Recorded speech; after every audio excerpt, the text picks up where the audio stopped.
de l'acide lactique au niveau physiologique, il n'y en a presque pas. C'est ça. En fait, sur Compromise Run, tu n'as pas le temps, au niveau du run, en tout cas physiologiquement au niveau du run, de créer les adaptations nécessaires.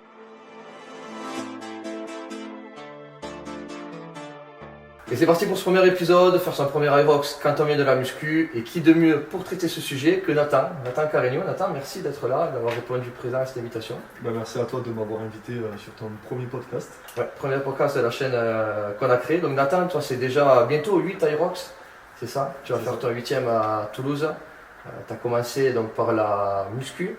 Il n'y a même pas si longtemps que ça, il y a 2 ans il me semble, on préparait, je t'avais aidé à préparer ta compète de body, de culturisme. Et tu as fait la transition sur ces 2 dernières années, tu es déjà à bientôt, comme on disait, 8 Irox. C'est ça exactement.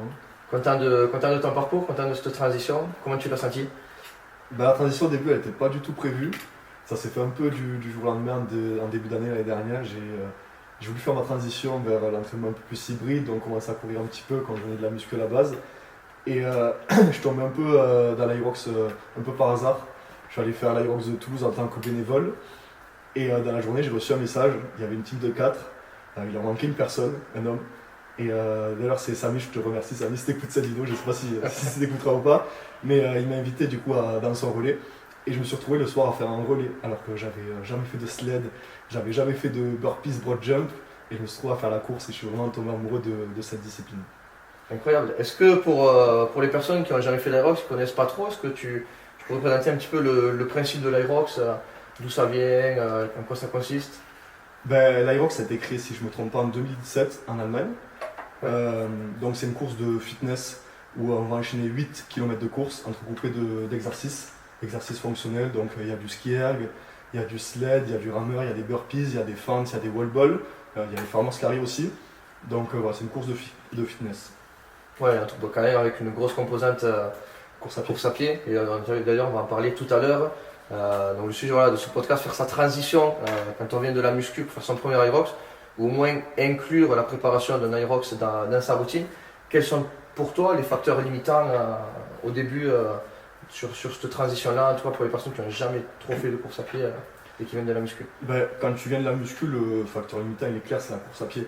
La force en général tu as sur les sleds tu vas réussir à les bouger assez facilement. Mais le truc qui va vraiment te bloquer au début, c'est la course à pied. Et c'est là qu'il va falloir bien gérer ses débuts en course à pied, pas vouloir faire trop au début, sinon tu risques de te blesser. Donc l'idée au début, c'est vraiment de monter progressivement le volume de course à pied. Et voilà, le plus gros facteur pour moi au début, c'est la course à pied. Ouais, on en parlera tout à l'heure aussi, faire attention à ne pas courir, à ne pas augmenter le volume trop vite. Souvent les personnes ont tendance à augmenter le volume trop rapidement. Comme tu disais, le système cardio-pulmonaire qui a pour la plupart des participants de muscu, jamais été entraînés. Il y en a qui font de la muscu depuis des années, ils ont acquis beaucoup de masse musculaire. Le cœur donc, pompe encore un peu plus pour arriver à irriguer les muscles. Et on se retrouve à faire ses premiers runs avec une VMA de 10. Oui, c'est ça. Un petit peu comme moi quand je me suis remis à courir depuis mes 18 ans, je n'avais pas couru. Et je pense que toi aussi, ça doit être pareil. Oui, c'est ça. Tu as quand même un bon passif de footeur, donc tu as quand même, je pense, encore quelques bases en course à pied. Oui et non, parce que je faisais du foot, mais c'est vraiment quand j'étais jeune, quand j'étais au collège, début lycée. Mais j'ai arrêté la course à pied pendant 4-5 ans, je faisais que de la muscu. Et souvent quand tu fais de la muscu, moi c'était mon cas, j'ai évité le cardio. Quand je devais courir, je faisais vraiment le minimum. Ouais, on allait marcher un petit peu 5 minutes à la fin de la séance. Je faisais vraiment le minimum et j'évitais le cardio parce que je me disais, en faisant du cardio, j'allais perdre mes muscles. C'est ce que je pensais, ce que pensent beaucoup de personnes qui font de la muscu. Voilà. Et tu me diras ce que tu en penses aussi pour revenir un petit peu à l'Irox, ce qui pose problème au début, donc on parlait du cardio, et pour moi aussi le format de travail, on est beaucoup sur des séries longues, surtout en plus si tu le fais en solo. Ton premier Irox c'est sans wall ball, 120 fentes, à 100 mètres de fente, donc en fonction de ta longueur de jambe, une centaine de fentes à faire, plus tous les exercices que tu as avant, c'est la fatigue musculaire qui est accumulée, la congestion et l'acidité qui a été créée par les contractions successives et les longues séries qu'on n'a pas l'habitude de faire à muscu. Pour moi c'est quand même un facteur limitant. C'est important. C'est pour ça que j'ai eu des crampes sur quasiment tous mes premiers Irox. Tous mes premiers Irox, même sur le premier, au bout de 10 minutes sur le ski erg, j'ai crampé sur le ski erg.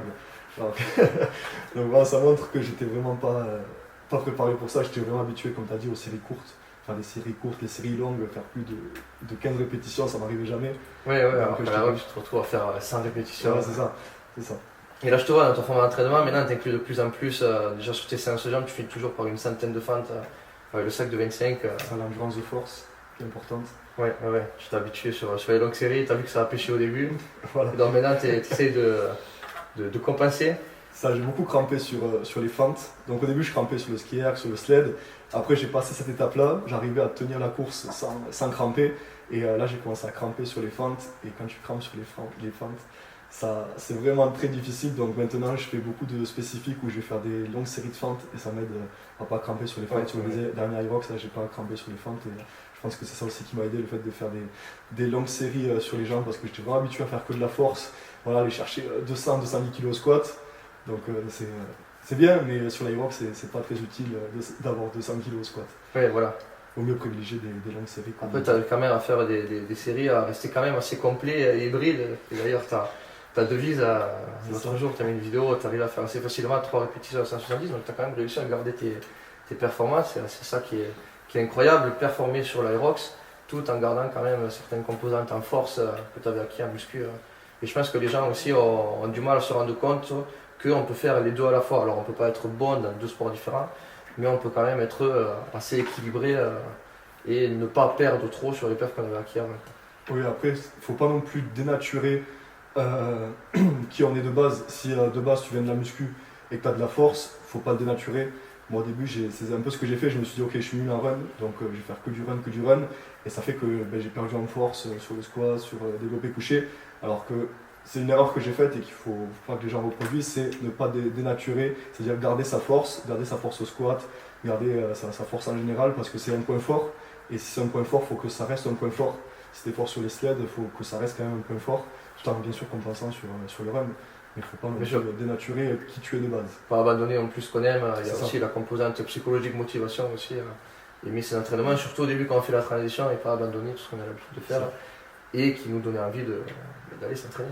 Je crois qu'on a un peu dévié sur... Ouais, on a un petit peu dévié, mais bon. Tu fais des tests toi, au début quand tu reçois des élèves, parce que maintenant tu coaches aussi du coup, beaucoup d'élèves maintenant qui ont fait ta transition. Et voilà, bientôt 8 Irox, donc tu prépares maintenant beaucoup de personnes. Tu leur fais faire des tests au début? Oui, je fais des tests de base, je pense que tu fais aussi. Le premier test que je fais faire, c'est le test de VMA, le VAMEVAL. C'est pour moi le plus simple test de VMA pour connaître la VMA de la personne. Tu fais faire sur tapis? Donc il y a deux possibilités. Si la personne a une piste d'athlétisme, on le fait sur piste d'athlétisme. C'est évidemment le mieux en extérieur. Et après, sinon, on le fait sur tapis. Enfin, ici, je sais qu'on on est en Ariège, donc on n'a pas de piste d'athlétisme à disposition. Donc le plus simple, c'est de faire sur tapis. Au moins, c'est vraiment la vitesse précise. Donc le test VAMEVAL, pour ceux qui ne connaissent pas, on court 2 minutes à 8 km/h et après toutes les minutes on augmente la vitesse de 0,5 km/h et du coup on va le plus loin possible et la VMA va correspondre à la dernière minute qu'on a validée. Donc par exemple si tu valides 1 minute à 15 km/h et qu'après tu passes à 15,5 mais que tu tiens que 30 secondes, ta VMA c'est 15 km/h. C'est une bonne indication pour la suite de la préparation. Et après, le deuxième test que je fais faire, je pense un peu comme toi, c'est le 10 km. 10 km test aérobie pour connaître le niveau de la personne sur des efforts assez longs. Après ça, je ne le fais pas faire à tout le monde, ça m'arrivait cette semaine, j'ai une personne qui avait moins de 10 de VMA. Si je lui faisais faire un 10 km, il allait mettre plus d'1 heure et demie. Donc forcément pas intéressant, c'est pas intéressant, donc je vais faire seulement 5 km. Et il a mis un peu plus de 40 minutes, mais ça dépend aussi du niveau de la personne. Quelqu'un qui débute vraiment en course à pied, faire un 10 km, ça peut être très dur. Donc je vais aussi faire des 5 km en fonction du niveau. Après avoir eu le test VAMEVAL. C'est ce que j'allais dire sur les profils très débutants qui ont pas du tout d'expérience en run, qui n'ont pas trop couru, ils ont pas une bonne technique de course, ils n'ont pas une bonne connaissance de leur effort, de leur propre capacité. Donc soit 10 km ça peut être assez compliqué pour eux. Donc ou je pars sur un 5 km, ou je pars sur... souvent quand je prends mes séances, j'utilise beaucoup la montre chez les débutants. Comme ils n'ont pas, du coup, on disait, une bonne technique de course, ils n'ont pas la connaissance de leur propre capacité, utiliser la fréquence cardiaque qui peut être un très bon indicateur. Donc souvent, voilà, j'utilise même presque pas la VMA parce que souvent même elle est faussée. Là, je parle vraiment des profils très très débutants qui veulent commencer complètement la course à pied et qui ont fait que de la muscu pendant plusieurs années. Faire les premières séances au ressenti, sur la fréquence cardiaque pour apprendre à courir, apprendre à dérouler. sans se mettre dans le rouge dès le début. Parce que souvent c'est ce qui se passe, on va aller trop vite, on se dégoûte de la course à pied, alors que des fois voilà, c'est bien on en parlera plus tard, apprendre à faire du basique, apprendre à faire du long, pour progresser sur toutes les autres composantes de course à pied par la suite. C'est ça, et après pour revenir sur la question qui est les tests de base, je fais aussi faire du spécifique sur les stations. Donc avant de vouloir progresser sur les stations, skier, le sled, on en parlait hier, c'est surtout travailler la technique, apprendre la technique sur tous les exos. C'est pour moi aussi un truc de base à apprendre avant de commencer vraiment l'entraînement. Donc tu fais on va y revenir dessus, le fameux test PFT qui est sur le site de l'Aerox, où je sais qu'au début tu le fais faire, est-ce que tu l'as un peu proscrit avec le temps? En fait, tu as fait ta propre méthode de test. Je le fais faire, mais en sachant que c'est pas vraiment le plus intéressant, je le fais faire en prenant le temps après chaque exo. Si la personne met 10 minutes au run, 10 minutes au rameur et qu'après elle fait tous les autres exos en 2 minutes, elle va peut-être faire 30 minutes, mais au final, si elle a mis 10 minutes sur le rameur, c'est pas intéressant. Donc je le fais faire en prenant le temps à chaque exo pour voir un peu les points faibles. Si par exemple au burpee je vois qu'il met 8 minutes, je dis ok, il faut travailler les burpees. Moi qui mets 10 minutes quand j'avais fait mon test sur les burpees. Oui, voilà. Donc soit les personnes vont mettre 4 minutes au run, 4 minutes au rameur, vont aller vite partout. Sur les burpees, elles vont mettre 8 minutes. Donc je sais que les burpees sont à travailler. Donc je continue de le faire. Je trouve que c'est intéressant, c'est un test que j'aime bien faire. Je suis un peu fan de ce test. Ouais, j'avais vu au début, tu fais beaucoup de vidéos dessus. Je suis fan de ce test et j'aime bien le faire, même si c'est pas forcément le meilleur test. Je trouve que c'est intéressant, c'est un enchaînement des exo Aerox, des fentes, des burpees, du rameur. Et je trouve ça intéressant toujours de le faire. Ouais, c'est intéressant aussi pour. Les wall balls aussi à la fin, les 100 wall balls à la fin, ça pique. Et je trouve que c'est un très bon facteur. Si tu vois que la personne va faire les wall balls à la fin en 4-5 minutes, tu sais que ok, c'est un peu fort, mais si elle va exploser. On va mettre 8 minutes à la fin du test, tu sais que ça va être à bosser aussi. Ouais. Je trouve que c'est quand même intéressant de le faire. Oui, ça reste un test aussi que on peut faire à tout le monde pour la cohérence, comme on parlait tout à l'heure du test VMA sur tapis de l'animal. Le fait de le faire sur tapis et pas sur piste, moi je fais tout le temps faire sur tapis, ça permet d'enlever toutes les composantes extérieures. Il peut y avoir un peu de vent, il peut y avoir peut-être, je sais pas, du monde sur la piste, voilà, qui peut faire que le temps peut être faussé. Ouais, on est sur son tapis. Je pense que tu fais pareil, mettre ton pourcentage d'inclinaison pour avoir quelque chose quand même qui se rapproche de l'extérieur. Et je sais que tu en avais parlé sur une vidéo avant de se faire incendier par les amateurs de course. On ne cherche pas à reproduire forcément à 100% les contraintes extérieures sur un tapis. C'est plus pour avoir un test de base à un moment donné. Et si on le refait dans la prépa, peut-être 3 mois, 6 mois après, le refaire exactement dans les mêmes conditions. Et c'est vrai que le travail sur tapis pour les personnes qui n'ont pas accès à une piste et qui veulent enlever les contraintes extérieures reste un bon moyen de programmer pour toutes les semaines avoir les mêmes paramètres. C'est exactement, surtout si la personne court toujours sur tapis, ça ne sert à rien de faire un test dehors. Voilà, c'est ça. Comme si moi je cours toujours sur tapis, ça sert à rien que je fasse le test VMA dehors. Et oui, comme tu avais dit, j'avais fait une vidéo où j'avais dit que j'avais fait un test de VMA sur tapis, donc j'avais dit que j'avais eu 17,5 de VMA, non 17 de VMA. Et du coup, là en commentaire, j'avais fait incendier, tout le monde disait que c'était pas un vrai test de VMA. Et ce qui est un peu paradoxal, c'est que les tests en laboratoire se font sur tapis. Oui, c'est vrai. Donc les vrais tests de VMA se font sur tapis en laboratoire. Donc, comme tu as dit, il n'y a pas toutes les autres contraintes, le vent, etc. Donc, pour moi, le test sur tapis, c'est le meilleur test. Le test VMA sur tapis, c'est le meilleur test de VMA. Ouais. Et le but, voilà, étant, comme tu l'as dit, de reproduire ce que tu fais à l'entraînement. C'est pas de créer au effort sur le toit, j'ai 17, j'ai 20 de VMA. Oui, on s'en fiche. C'est juste toi créer ta propre programmation pour la suite. Tu sais que tu t'entraînes sur tapis, donc tu le fais sur tapis. Tu as une piste à côté de chez toi, tu te fais ton test sur piste parce que tu vas faire tes séances sur piste. C'est ça. Voilà, le tout c'est de rester cohérent avec la programmation et les outils que tu as à disposition surtout. Voilà, sans se comparer aux autres. Le chiffre, en réalité, on s'affiche un petit peu. C'est juste programmer ces séances derrière qui compte. Ouais, c'est ça. Pour revenir un petit peu, j'avais oublié de parler de 10 km aussi, j'aime bien le faire. J'aime bien faire justement ces deux tests, si le profil de la tête forcément est adapté sur le 10 km.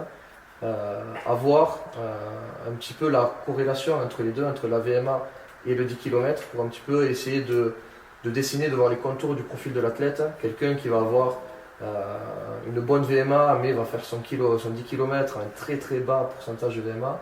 On sait que ça va manquer d'adaptation fondamentale, comme on en parlait tout à l'heure en off, de réutilisation du lactate pour avoir une meilleure efficience, essayer de baisser un petit peu le rythme cardiaque. Donc ça permet, voilà, moi j'aime bien pour dessiner un petit peu le profil de l'athlète, essayer d'avoir une corrélation entre le pourcentage de VMA qui est tenu sur ce 10 km là. On le lance maintenant le débat de l'acide lactique ou... Non, c'est pas, il n'y a même pas de débat dessus. Oui, c'est vrai, non, mais il y a là, beaucoup de fausses croyances dessus. Voilà, on en a parlé tout à l'heure en off. Quand on parle beaucoup d'acide lactique, en fait, l'acide lactique au niveau physiologique, il n'y en a presque pas. Et ce qui crée l'acidité, c'est les contractions successives musculaires, notamment voilà, des séries longues et des séries intensives. Donc c'est pour ça que dès qu'on fait des 400 mètres, il y a beaucoup de contractions fortes musculaires. Quand on fait des séries longues, en aérox, des fentes, des wall-balls, où là, les contractions musculaires libèrent des GOH+, qui font monter un petit peu l'acidité. C'est surtout ça, mais pas forcément la production de lactate qui, elle, pour être efficient, il faut apprendre à en produire plus et apprendre aussi à l'utiliser mieux.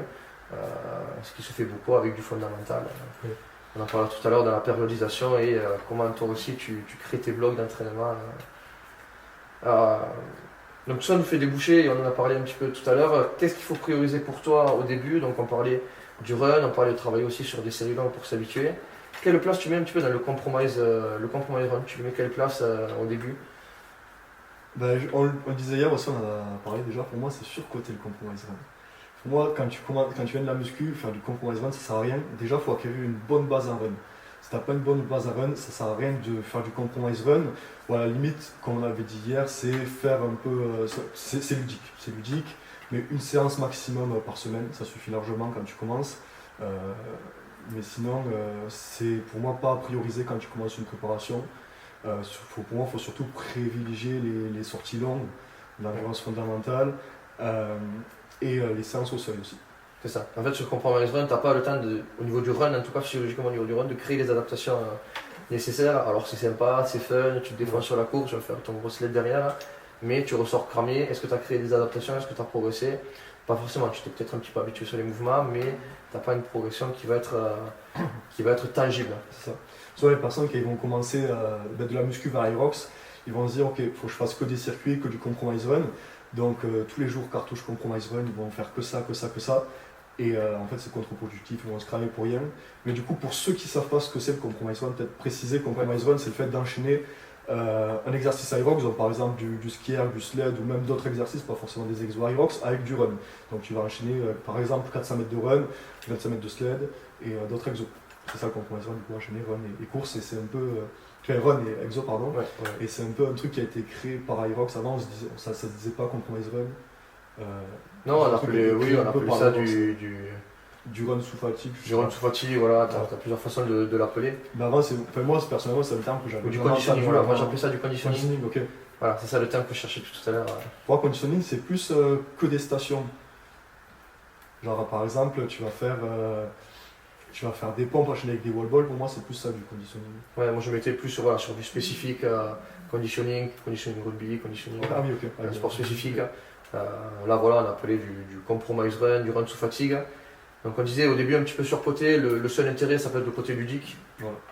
Le côté ludique parce qu'on a envie de faire de l'aérox, donc on a envie de reproduire en format aérox à l'entraînement. Et c'est vrai que pour quelqu'un qui n'a jamais trop fait de course à pied, se taper 30 minutes de course, de l'EF, ça peut être compliqué. S'il fait que ça sur la semaine, il n'a pas sa petite séance plaisir qui lui a fait donner envie de se mettre à l'aérox. Donc c'est vraiment le côté ludique, comme tu as dit, pour plus d'une fois par semaine. Oui. Et plus on approche de la compétition, plus on aura fait une programmation intéressante, plus là ça devient intéressant de programmer, mais pas dans l'optique du ludique. Là, ça sera plus dans l'optique du coup de s'habituer, pour moi en tout cas, à l'allure de run que tu auras établie sur ta programmation passée et de travailler dessus en enchaînant les stations. C'est ça.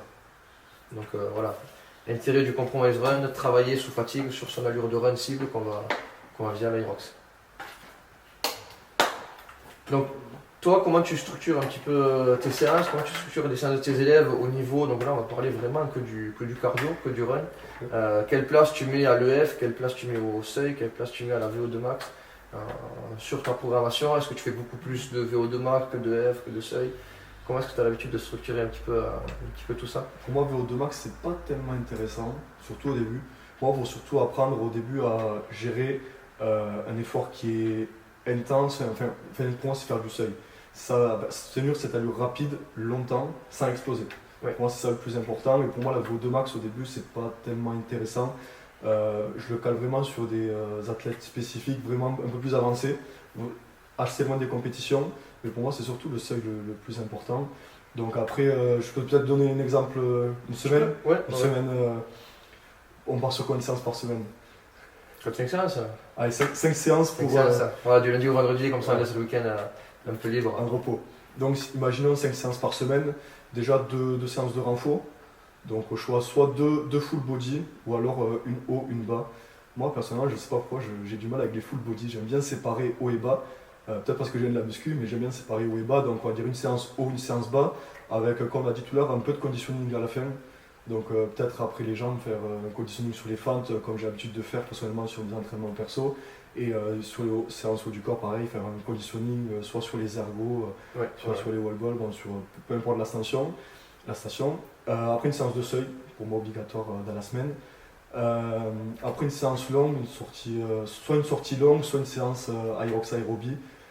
Donc sortie longue, course à pied entre 30 minutes et 1h30. Ou alors un truc un peu plus ludique, une séance où on va enchaîner je sais pas, du run, du ski erg, de l'éco-bike, et d'enchaîner ça pendant 1 heure et demie pour ceux qui ont le temps. Je trouve ça aussi intéressant, mais à basse intensité. Pas comme j'aime bien dire, en cartouche, mais vraiment un truc assez tranquille, où on va respecter sa zone fréquence cardiaque, montée maximum à 140-150 grammes maximum. Et 4 séances, et après une 5e séance, compromise run, une cartouche de 20-30 minutes, une séance courte, mais où vraiment tu vas te la donner 20-30 minutes, où tu vas enchaîner du run assez court, des 400 mètres, et des exo Aerox. Ouais, donc on rejoint un petit peu moi, ce que j'ai l'habitude de faire au niveau du run.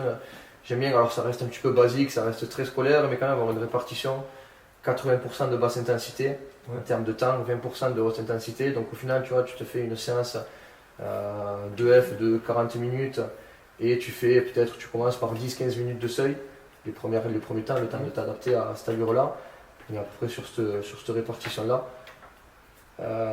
Et après, peut-être de plus en plus, rajouter plus de temps sur le F, partir sur 1h, 1h10, 1h20, 1h30, des séries longues, ou même le diviser en 2 fois sur la semaine, si on a le temps de faire plus de séances, peut-être entraîner 6 fois. Certains arrivent à mettre 2 séances, un petit peu de run le matin avant d'aller au travail, ils vont faire leur séance de renfort par exemple le soir, mais là voilà, on rentre plus en plus sur du spécifique, vraiment aérox, préparation pour faire des résultats à la compétition, dès qu'on se rajoute un peu plus de séances. Donc ouais, on reste sur cette répartition un petit peu très scolaire.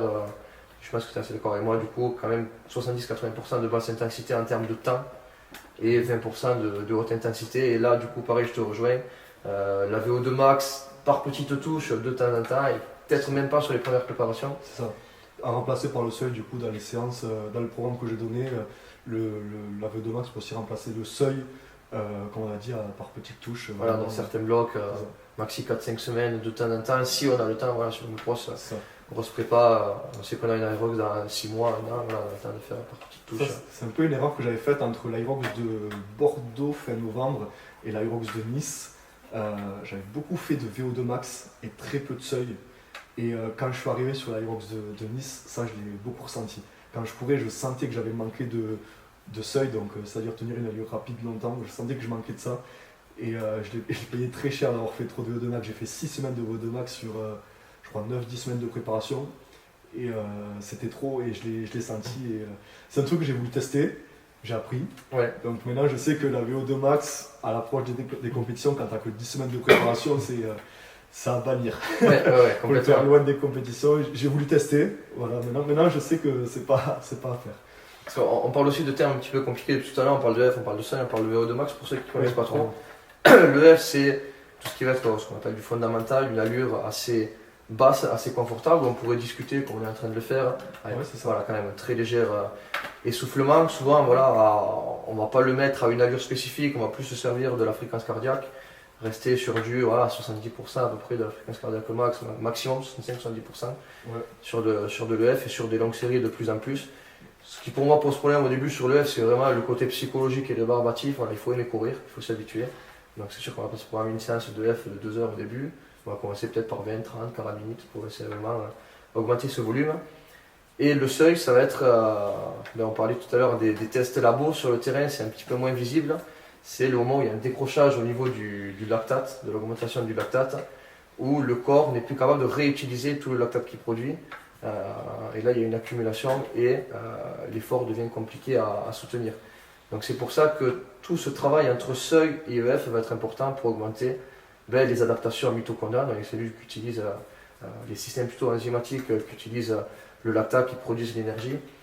C'est pour ça que ces deux composantes EF et seuil sont importantes pour habituer à utiliser le lactate et augmenter la densité de ces systèmes dans les cellules.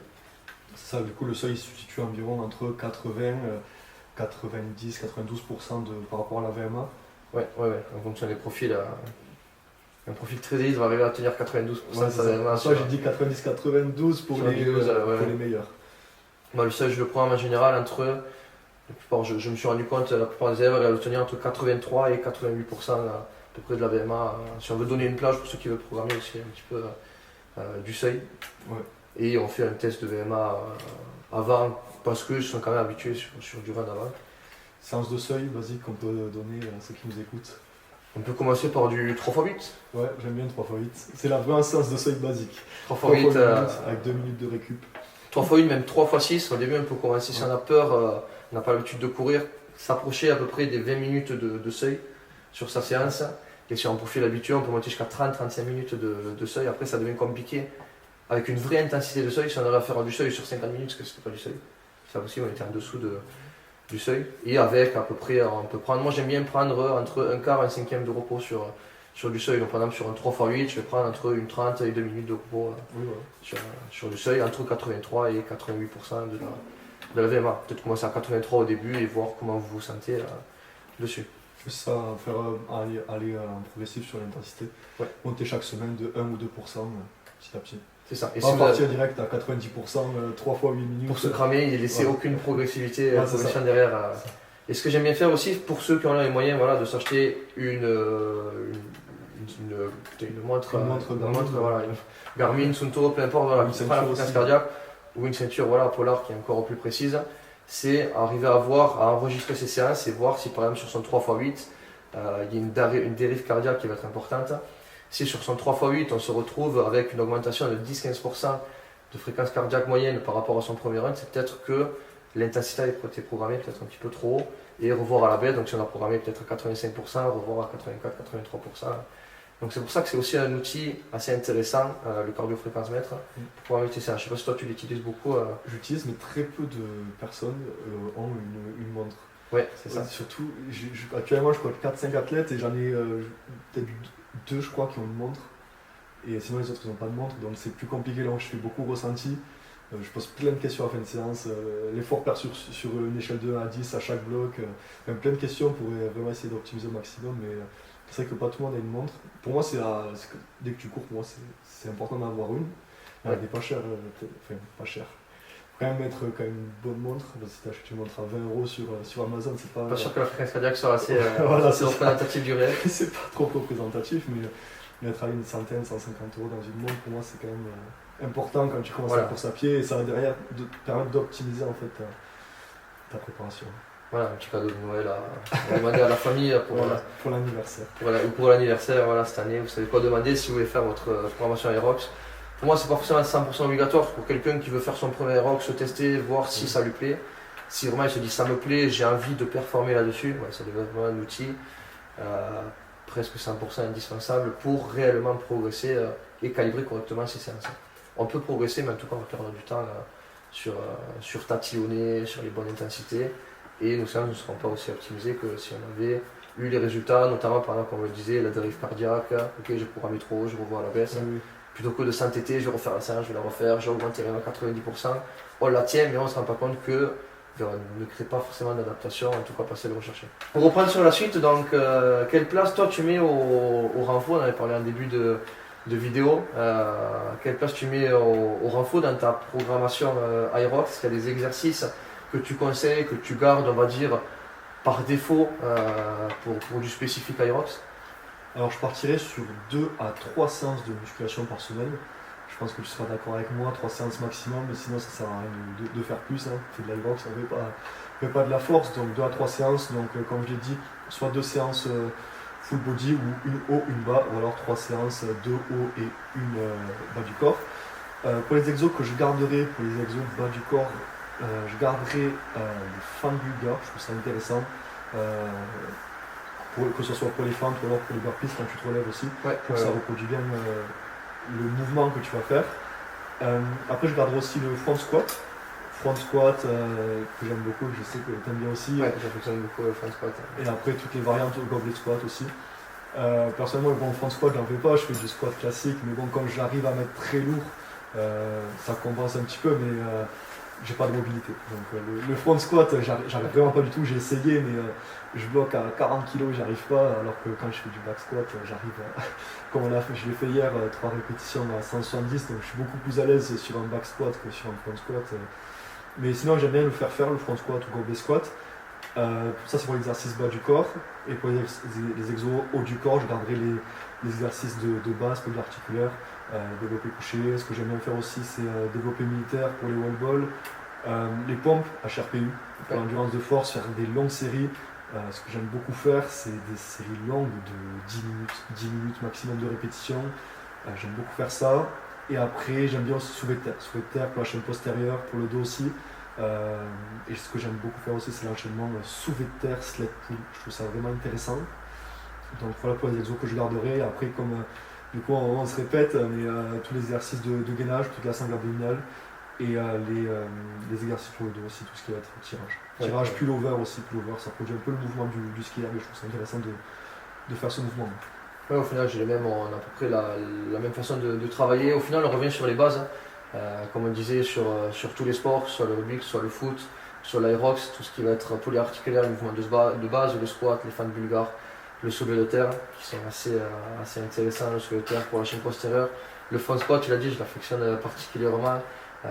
Toujours pareil, beaucoup plus d'engagement sur la chaîne postérieure et sur le gainage lombaire, donc c'est pour ça que j'aime bien mettre du front squat. Et après tout ce qui est haut du corps, donc du travail sur du dos. Développé militaire aussi, tu en as parlé, je l'aime beaucoup, pour la stabilité de l'épaule, donc avec un petit peu de maintien en haut, bras tendu, plutôt que de le faire en dynamique. Je trouve ça beaucoup plus intéressant pour prévenir aussi les blessures aux épaules. Très intéressant comme mouvement. Et aussi, comme tu le disais, faire des petits circuits. Moi j'aime bien le faire sous forme de circuit, donc soit mettre un petit circuit sur des ergos à la fin de la séance renfo, soit mettre un petit circuit plus gainage, renfo du tronc, en incluant par exemple du farmer carry, donc un peu de holo. Des fois j'aime bien mettre des toast to bar aussi, aller faire des gainages anti-rotation à la poulie, toujours pareil pour renforcer la globalité de la ceinture abdominale, et un petit peu de farmer carry. C'est un moment que j'aime bien le placer dans la semaine, le farmer carry. Okay. Sur mes circuits fin de séance, gainage, renfo. Pour moi j'ai un problème avec les abdos, c'est qu'en fin de séance j'aime pas les faire. J'aime pas les faire, donc ce que je fais faire et ce que je fais personnellement, c'est les débuts de séance. Ouais, parce qu'en faux abdos, en fin de séance, c'est compliqué, t'as juste envie de rentrer chez toi, généralement en fin de séance. Donc j'aime bien le caler en début de séance, avant les séances par exemple, séance pec ou séance dos, où ça va pas trop jouer. Je vais pas faire mes os abdos avant du squat, sinon ça va te cramer. Mais avant une séance du corps, j'aime bien faire des circuits abdos, comme tu as dit, de renforcement. J'aime bien faire ça et après en fin de séance, faire plutôt des ergos. Ok. Souvent, voilà, je sais que beaucoup de personnes sont pareilles. Et moi aussi, c'est pour ça que j'aime bien le faire sous forme de circuit en incluant du farmer carry pour casser un petit peu le côté, voilà, que ce soit plus ludique, le côté rébarbatif des abdos. On fait des crunchs ici, d'ailleurs je ne mets pas du tout de crunch, on fait surtout du gainage dynamique, du gainage sur le dos avec le holo, du farmer, quand même un peu plus du spécifique que des abdos basiques qu'on peut voir sur Instagram, quoi. C'est ça, donc c'est pour ça que c'est quand même un peu plus ludique. Voilà, après à faire en début ou en fin de séance en fonction du profil de la personne, ce qu'elle aime, ce qu'elle n'aime pas. On a parlé tout à l'heure aussi de la récupération qui est importante. Alors, on a parlé tout à l'heure que c'est important que des fois on pouvait rater des séances de run à cause d'une mauvaise récupération, d'une mauvaise gestion de la planification. Est-ce que tu as des conseils sur tout ça, sur la récupération, l'optimisation autour de l'entraînement pour avoir une programmation qui va bien se dérouler? Alors pour la récupération, il y a plusieurs facteurs. Déjà, tu l'as dit, c'est le sommeil qui est hyper important. On ne le répétera jamais assez, mais 8-9 heures de sommeil, pour moi, c'est primordial. De toute façon, je le vois moi-même et sur mes athlètes. Quand tu vas dormir 5-6 heures, le matin, tu vas faire une séance de seuil. La séance, tu vas la rater. Maintenant, ce que je fais, c'est que si je sais que la nuit, je n'ai pas bien dormi, je le sens et je sais que je ne suis pas en forme, je décale ma séance. Je préfère faire du renfo, une séance haut du corps, qui sera moins importante. Décaler la séance de seuil de renfo pour être sûr de réussir ma séance, parce que si tu rates la séance parce que tu as mal dormi, en fait, au final, c'est pas forcément un problème de programmation, mais juste un problème de récupération. Donc, toi, tu dors bien d'ailleurs. T'arrives à dormir, t'as dormi combien de temps cette nuit? Moi, j'ai dormi 4 heures cette nuit. Ah. Et, ça se voit peut-être à ma tête. C'est pas le bon exemple. Non, c'est pas le bon exemple. Non, après, j'ai jamais trop dormi. Je suis plus sur 7 heures de moyenne. Hein. Toi, je sais que tu dors un peu plus. Quoique, maintenant, depuis que ça fait un an que tu fais ton défi, une vidéo par jour jusqu'à faire moins d'1 heure, je sais que tu te couches tard avec les montages, donc tu as peut-être diminué un petit peu ton volume de sommeil. J'ai sacrifié 1 heure de sommeil. Après, c'est comme tout, c'est comme me brosser les dents, faire ma vidéo. Donc si je perds pas le temps à faire ma vidéo, je perdrai du temps, je pense, à faire autre chose. Donc en réalité, peut-être au début ça jouait un peu sur mon sommeil, mais maintenant j'arrive à bien m'organiser pour quand même essayer de me caler 7 à 8 de 9 heures. 7 à 8 heures de sommeil. 7 à 8 heures de sommeil, voilà, chaque nuit. Et je crois qu'en moyenne, oui, je suis aux alentours des 7 heures de sommeil par jour en moyenne. Et donc, premier facteur, le sommeil. Deuxième facteur, ça va être l'alimentation et aussi la supplémentation. Donc, ce que j'aime bien mettre en intra, c'est les électrolytes. Donc, tout ce qui va être sodium, magnésium, potassium, c'est pour moi primordial, surtout quand tu fais des séances de run. Et après, tout ce qui va être aussi glucides, donc cyclodestrine, maltodextrine, que j'aime bien mettre dans les séances de run. Toi, tu gères comment, toi? Moi j'aime bien mettre, souvent je calcule à peu près sur les grosses séances, donc run compromise, pas forcément sur les séances de renfort. J'aime bien mettre 20 grammes d'intra. Donc pour moi les intras ça comprend les cyclodextrines, donc glucose pur et glucides cycliques, pour une assimilation plus diffuse, plus optimisée. Donc 20 grammes par 30 minutes de séance, donc si quelqu'un a une grosse séance de run d'1 heure, peut-être monter à 40 grammes, une grosse séance de compromise de 1 heure, monter à 40 grammes, mais sinon sur les séances de renfort, classique, donc j'ai pas l'habitude d'en mettre, c'est vraiment sur les grosses séances de run, parce que c'est là où ça va être intéressant, justement, dès qu'on va avoir un effort assez glucidique, on va dire. Et après l'hydratation aussi, l'hydratation on n'a pas parlé, qui est assez importante. Souvent les recommandations qu'on donne, c'est entre 2,5 ml et 3 ml par gramme de poids de corps. Et quand on s'entraîne, surtout des sports assez intenses comme l'aérox, on peut même monter à 4 ml par gramme de poids de corps. Donc ça veut dire quelqu'un qui va faire 80 kg, je crois que c'est de tête, il va être autour des 3,5 litres par jour. Et je pense que tu vas être d'accord avec moi sur le terrain. Et sur nos coachings, on a beaucoup de problèmes avec ça. Les gens sur les retours bilan qui ne boivent pas assez. Pour moi, c'est vraiment le problème le plus important sur la récupération. Et c'est sur ça qu'il faut mettre l'accent et que je fais un combat permanent pour les forcer à boire, à s'hydrater un peu plus. C'est ça, je pense que sur le bilan de base, on a toujours les mêmes résultats. C'est le même constat aussi, c'est que les gens ils ne boivent pas assez. Quand tu poses la question, tu bois combien de litres d'eau par jour? Déjà, ils vont répondre 1,5 litre, 2 litres maximum. Ouais. Maximum, mais sinon la moyenne est autour des 1,5 litre, c'est pas assez, surtout quand tu t'entraînes. Surtout quand tu t'entraînes, il faut encore augmenter plus ta consommation en eau. Donc je pense que toi tu as même eu le cas à 500 ml. Ouais, moi j'ai des personnes qui voient la petite bouteille de 500 ml, des fois je la bois pas dans la journée, donc j'ai vraiment des cas de chameau. Donc voilà, c'est vraiment un combat permanent, l'hydratation. Encore pire, des gens qui ils boivent que du coca dans la journée, j'ai vu ça aussi. Jusqu'à là, ils boivent 500 ml et après que du coca toute la journée. Là c'est compliqué, il y a un gros travail à faire dessus, de la formation aussi. C'est ça, voilà, de la sensibilisation sur tout le taux de sucre que ça contient, le fructose qui est énorme, la surcharge hépatique. C'est d'ailleurs un sujet de discussion qu'on va parler après avec Christine, parce que j'enchaîne un autre podcast après toi.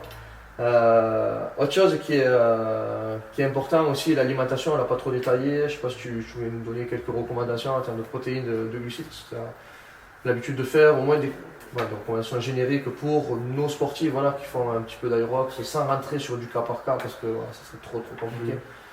Pour l'alimentation, déjà mettre le plus de glucides possible autour de la séance. Pour moi, c'est ta source d'énergie, les glucides. Donc, comme je disais tout à l'heure, c'est comme si une voiture diesel, si tu mets de l'essence, elle ne va pas avancer. Et c'est pareil avec ton corps. Il faut lui donner des glucides. Ouais, sur les formats comme l'aérox. C'est encore plus important. Donc, pour donner peut-être des chiffres, ça peut aider des personnes. Pour les protéines, on va être gramme minimum entre 1,6 et 1,8 par kilo de poids de corps. Donc, par exemple, quelqu'un qui fait 100 kg par exemple, c'est plus simple pour les calculs, mais quand même qui fait 100 kg, il va devoir manger 160 grammes de protéines, et pareil pour quelqu'un qui fait 80 kg, fois 1,8. 50 grammes de protéines, après Voilà. 80 kg. Après, bon, pas abuser si personne est vraiment en surpoids, plus de 110 kg, il ne faut pas non plus abuser, trop manger de protéines, mais Voilà, à lever un petit peu la masse grasse, il y a toujours des plus sur exceptions. la masse maigre. Ça, toujours des exceptions, mais pour, on va dire, la majorité des personnes, c'est 1,8 par kilo de poids de corps. Pour les glucides, grand minimum 5 grammes de glucides par kilo de poids de corps, voire 6 les jours de séance, et même, on va en parler après, mais les jours qui précèdent une course, on peut même monter à 8 grammes par kilo de poids de corps, vraiment 8 à 10 même. Faut pas faire 5 kg quoi. Ouais. Faut pas faire 5 kg. Oui, voilà. Après, c'est vraiment, je parle pour une personne en général. Oui. De toute façon, on va en parler après, comment gérer les jours avant la course. Et voilà pour ce qui est de l'alimentation. Et dernier point, peut-être on va ouvrir un débat là-dessus sur la micronutrition, t'as mis par défaut. Tout ce qui est vitamines, donc on a parlé tout à l'heure des électrolytes, on a parlé de la supplémentation, la cyclodextrine, mais tout ce qui va être micronutrition de santé, est-ce que tu as mis par défaut dans certains cas? Par défaut, oui, j'en mets obligatoirement, je mets du magnésium pour la récupération, pour le nerveux, c'est hyper important. Donc environ, pour donner des chiffres, bon après je suis pas médecin, donc pas de problème, mais non, en général le soir je vais même mettre 300 mg de magnésium et faire des cures aussi de multivitamines et de vitamine D3, hyper important pour le système immunitaire et pour l'énergie aussi. Ouais, moi c'est des recommandations de base que j'aime bien garder à l'année, magnésium, vitamine D.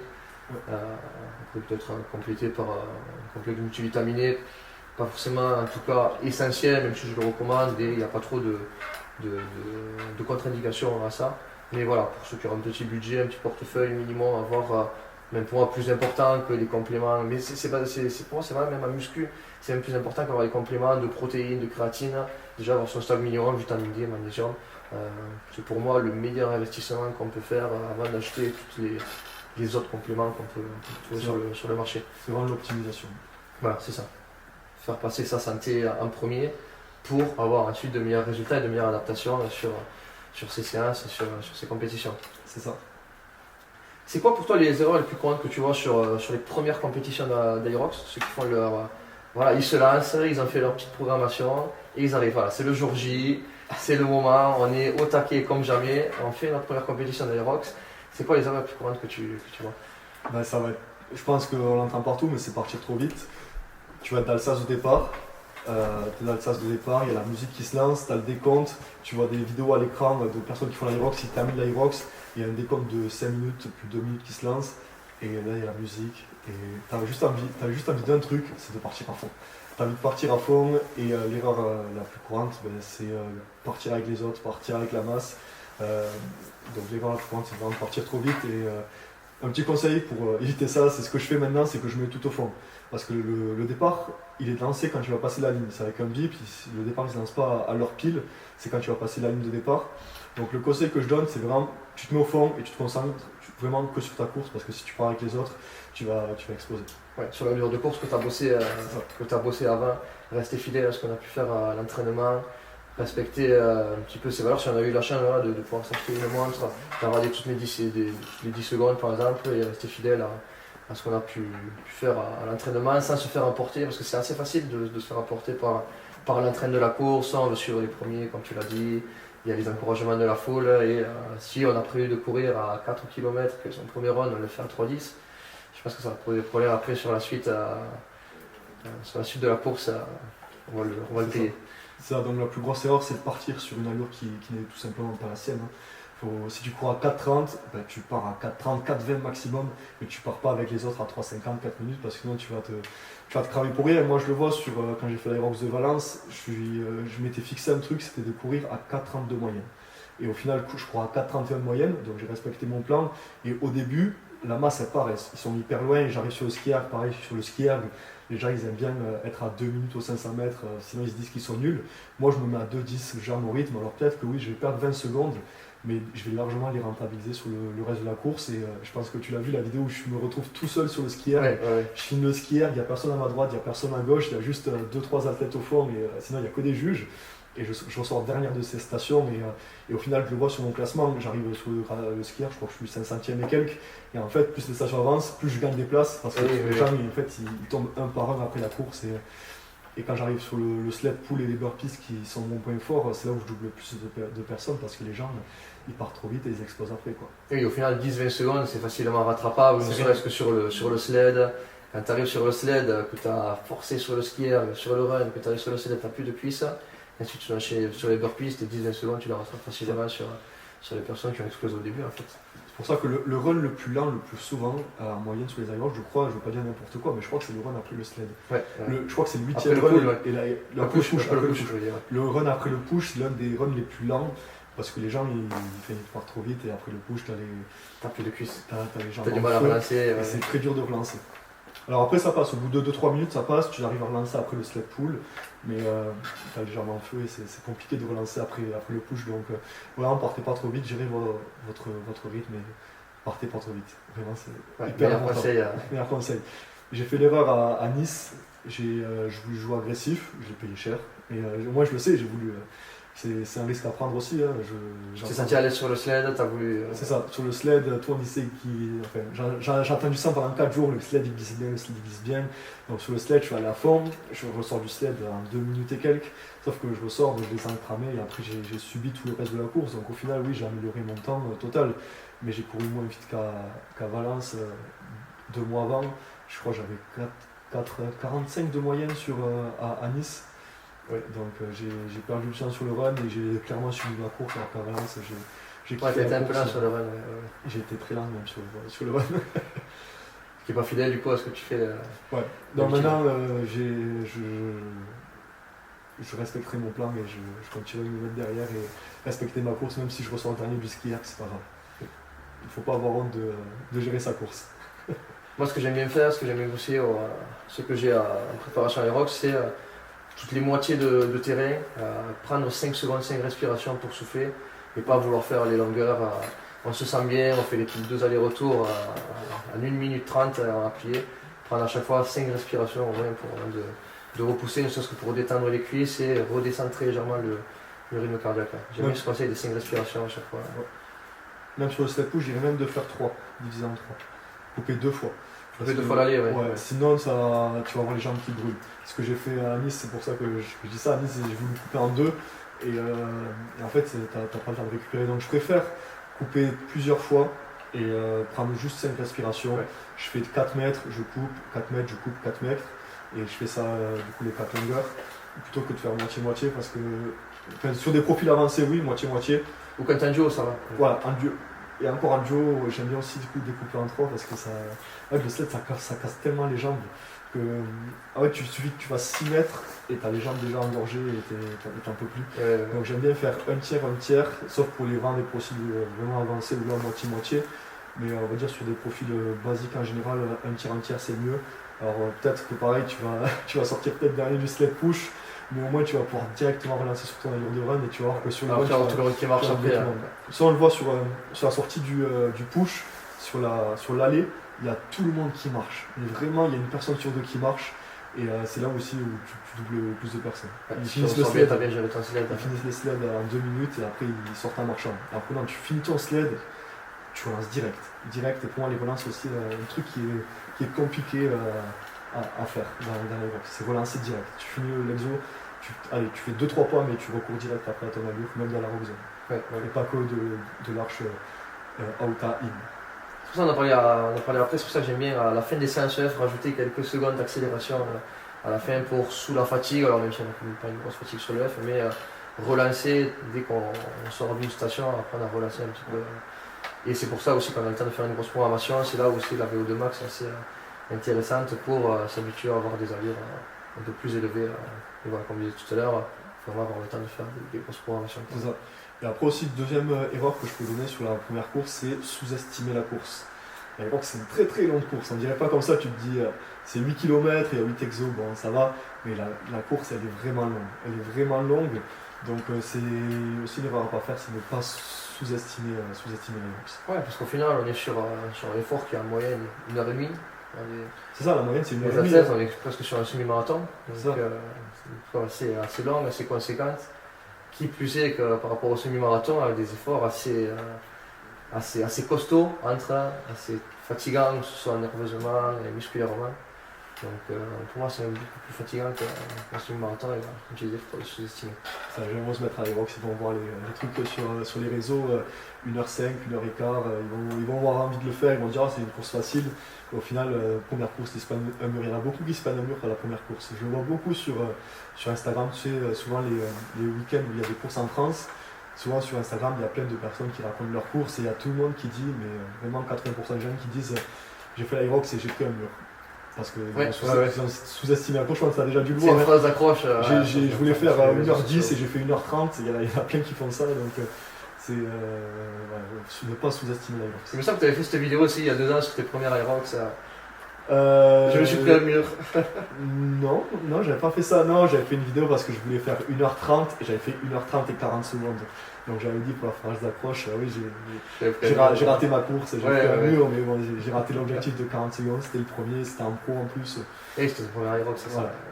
J'avais pas dormi la nuit, j'avais dormi 3 heures, j'avais pris l'avion à 6h du matin. La veille, on avait eu un événement ici à la salle de sport, donc j'avais pas dormi. Donc c'était, je passais le soir à 21h en plus à l'Aerox. Tous les contextes n'étaient pas réunis. Voilà, j'étais vraiment, je pense, dans les pires conditions possibles pour faire cette course. Et dernière question, tu vas déboucher sur une autre. J'ai perdu ma question. C'est comment gérer la dernière semaine de préparation. Comment gérer la dernière semaine, la semaine d'affûtage avant la course, et on pourra un petit peu donner des conseils aussi pour le jour même, le jour de la course. Ouais. Donc on va prendre l'exemple de quelqu'un, on va dire, qui court le samedi. Quelqu'un qui court le samedi, pour moi, ça se prépare 2 semaines avant déjà la course. Donc déjà la semaine précédente, c'est réduire un peu le volume de course pour les athlètes qui font des gros volumes de course. Donc quelqu'un qui fait 30-40 km par semaine, déjà réduire le volume de course. De course et de station, ouais. C'est ça, de course et de station sur la semaine précédente. Et sur la semaine même, 5 jours, du lundi au vendredi, je ferai 4 séances. Donc le jeudi ou vendredi, j'aime bien faire négatif split, je crois que c'est ça le nom si je dis pas n'importe quoi.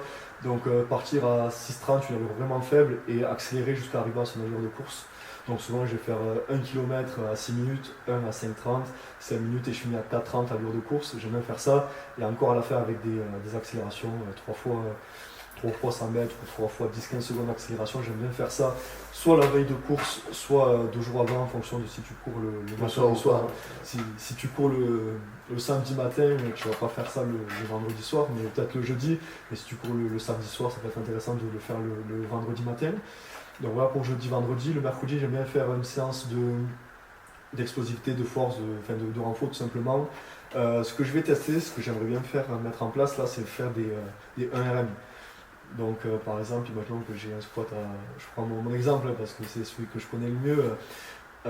Si j'ai un max au squat à 180 kg, je ferais peut-être une rep à 160, 170 pour mettre du nerveux de 3 jours à la course sans forcément me cramer. Des exos d'explosivité, peu importe les exercices, sur le haut et le bas du corps. Ouais. Avec un RPE quand même, du coup, comme tu le disais. Oui, pas se cramer. Assez bas, ouais. Oui, je vais pas faire 4x10 au développé couché, à l'échec. 10 à l'échec. Si tu as un max à 100 kg, tu te mets 60-70 kg maximum et tu fais l'explosivité. Donc par exemple, tu bloques en bas de temps, tu t'envoies la barre vite. Je fais ça souvent avant mes courses, enchaîner avec, je dis n'importe quoi, genre des exemples, des box jump ou des trucs comme ça. Ça peut être intéressant d'en faire. Et après, le mardi, je ferai de l'EF, 30 minutes à 1 heure, avec peut-être encore des accélérations à la fin. Et le lundi, un petit compromise. Un compromise, ce que je fais faire et ce que je fais souvent, c'est 3 minutes de run à allure de course ou alors un petit peu plus vite. Donc si je cours à 13 km/h, je vais mettre à 13,5 sur tapis. Enchaîner avec 2 minutes de ski, 2 minutes de rameur, 1 minute de push, 1 minute de pull, 1 minute de burpees broad jump et après 1 à 2 minutes de récup, et tu fais ça 2-3 fois. Ça, c'est la séance que tu fais avant chaque Aerox. Ouais, avant chaque Aerox, le lundi ou le mardi, j'aime trop faire cette séance parce qu'elle me met en confiance et je trouve c'est intéressant, tu touches quasiment à toutes les stations. Tu te rappelles de toutes les stations. Je fais pas de fente et de wall ball parce que ça met trop de je trouve que ça met trop de contraintes sur les jambes, et avant la dernière semaine, c'est pas ce que tu recherches. Donc je préfère garder les jambes fraîches et pas faire de fente de wall ball. Je vais faire la semaine d'avant pour arriver frais le jour de la course, et après cette séance, tu te sens prêt pour la guerre, tout simplement. Tu te sens prêt pour la course qui arrive en fin de semaine. Ouais. Non, je pense que j'ai à peu près les mêmes recommandations que toi. 2 semaines avant, je commence à préparer et à réduire de 20-30% le volume de course, et même sur les stations. Je baisse pas les charges, je baisse pas les charges, je garde les charges de travail euh, qui ont été vues. Si, allez, souvent, ça m'arrive avant la course, je peux monter les charges de travail un petit peu plus haut que les charges de course.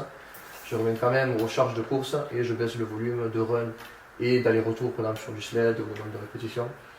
Et après la semaine vraiment de compétition, le lundi, mardi, j'aime bien programmer une séance à leur course, donc séance seule peut-être du 2 x 8 minutes ou du 2 x 10, avec peut-être un repos un peu plus conséquent que sur de la vraie programmation seule. Ils sont réhabitués le jour de la semaine de la compète à cette allure aux courses. Mettre une séance de renfort aussi en fonction du temps, si on passe le jeudi, le samedi, le dimanche. Peut-être une séance de compromise aussi. Et rajouter entre 36 et 48 heures avant la compète une séance de F, peut-être quelques très légères accélérations à la fin, maximum 30 minutes de la séance de F, pour pas non plus se fatiguer, histoire de restimuler un petit peu les jambs, restimuler un petit peu le cardio, sans accumuler trop de fatigue. Oui, donc l'idée surtout, l'erreur à ne pas faire la dernière semaine avant la course, c'est de ne pas baisser l'intensité. Souvent les gens ils vont se dire ok je cours le samedi, je vais rien faire cette semaine, je vais faire un peu de run, mais ça c'est une erreur à faire. Il faut garder l'intensité mais baisser le volume. Garder l'intensité parce que sinon vous allez arriver le jour de la course tout mou et vous n'allez pas être prêt pour la course, donc surtout garder l'intensité et baissez pas de... Ouais c'est ça, garder l'intensité. Sinon tu perds ton habituation aux allures de course, tu perds ton habituation au champ de travail. Au moins tu gardes en tout cas ce que tu as acquis, tu veux juste le volume pour limiter la fatigue et arriver un peu plus près. En fait la dernière semaine tu vas pas progresser, donc c'est surtout mettre des rappels et pour arriver chaud le jour de la course. Ouais, bon, c'est vrai, se dire je vais profiter de cette semaine pour rajouter encore plus de difficultés et progresser, arriver prêt. Oui. Non, justement, au contraire. Les gens soit ils vont faire plus, ils vont se dire ok je cours, il faut que je sois prêt, je vais mettre encore plus d'intensité, ou alors ils vont faire tout l'inverse, ils vont rien faire, mais il y a juste milieu, il faut garder l'intensité mais avec très peu de volume. Comme Julien qui est rentré du Japon et qui me dit oh il me reste encore une semaine, je vais reprendre. Non Julien, c'est la dernière semaine avant la compète, là tu relâches pas, mais en tout cas on va bien diminuer le volume et on va bien calibrer les séances.